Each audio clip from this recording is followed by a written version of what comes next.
Numa casa portuguesa fica bem, pão e vinho sobre a mesa.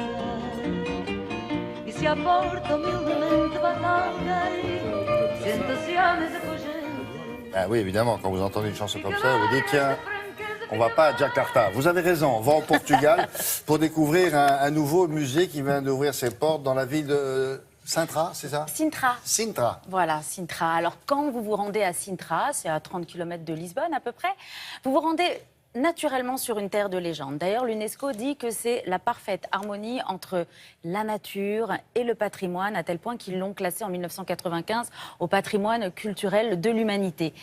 Géographiquement, Sintra se trouve sur un massif et les anciens l'appelaient le mont de la Lune.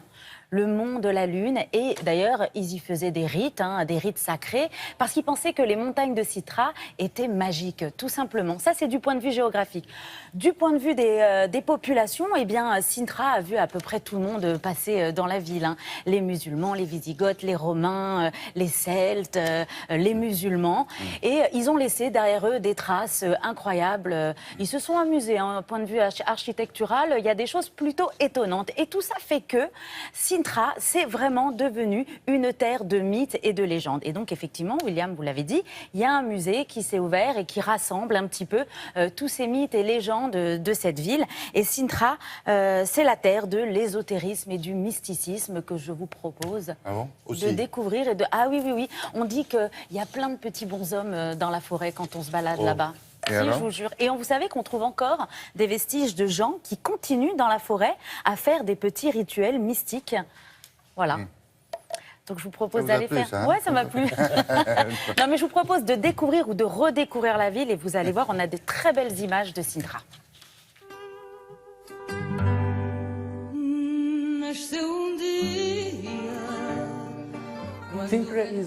Sintra a toujours été un lieu mystique. Sintra est pleine de mystères. Elle stimule l'imagination. C'est une ville très fière de son histoire. Une histoire qui mêle l'art, l'architecture et la tradition.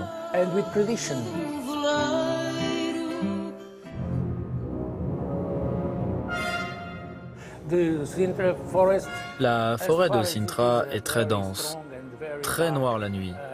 Elle crée un univers très propice aux mythes, aux légendes et aux histoires surnaturelles. Il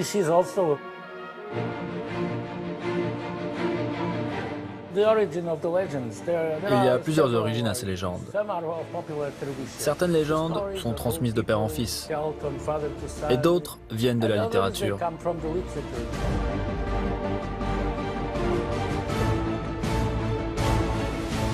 La légende des deux frères. C'est l'histoire de deux chevaliers au Moyen-Âge qui étaient amoureux de la même femme. Ils se sont provoqués en duel. L'un a tué l'autre. Et quand il a découvert qui était son adversaire, il s'est rendu compte que c'était son frère. Et du coup, il s'est suicidé. C'est une histoire bien triste. C'est une légende qui est supposée être vraie, mais on n'a jamais pu le prouver.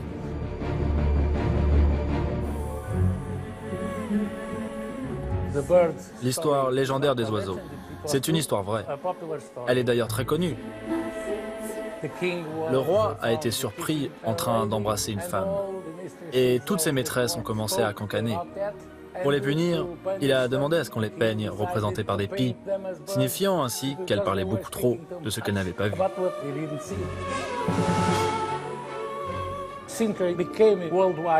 Sintra est devenu mondialement connu, spécialement après le 19e siècle, parce que de grands écrivains européens, des étrangers aisés, sont venus et y ont construit leur maison, comme la famille Cook, la troisième plus riche famille d'Angleterre.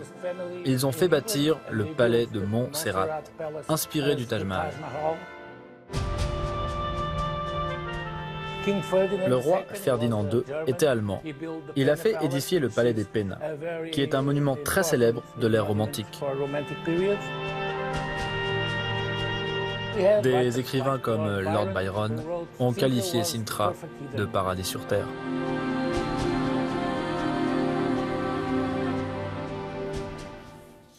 Sintra avec un S. Avec un S. Alors, en ce qui concerne la petite légende des deux frères, c'est vrai qu'on a été filmer la tombe. Ils l'ont ouverte, hein, cette tombe, pour voir si effectivement il y avait les deux frères à l'intérieur. Non, finalement, il n'y en avait qu'un. Mais Ah quand bon, même, vous il reste... On ne sait pas. Il y a encore un mystère. Retournez-y, Il y a il est encore peut-être un dans la forêt mystère. avec des petits bonshommes. Et donc, allez à Sintra, mais prenez un guide, effectivement, pour visiter la ville. Pas d'une manière touristique voilà, banale et normale. Prenez un guide et faites la ville à travers ses légendes.